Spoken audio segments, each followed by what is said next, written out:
Bon dia des de Font-romeu. Avui estreno aquests esquís, els E-Magnum de Het. Els provem aquí i a diferents estacions durant tota la temporada. Els provarem amb diferents tipus de neu, girs curts, girs amples i a final de temporada veiem com ens han anat. I des de Narvi donem per acabar d'aquesta temporada.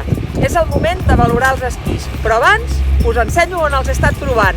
A Les Angles, Boí-Taüll, des de Baqueira-Beret, a Masella, des de Vallter, a Vall de Núria, a la Molina, a Espot, a Port-Ainé, a Narvik, Noruega, a Svolvær, Noruega, a Lofoten, al Pink Center. Dir-vos que són uns esquís ideal per pista, destinats a esquiadors de nivell mitjà i avançat.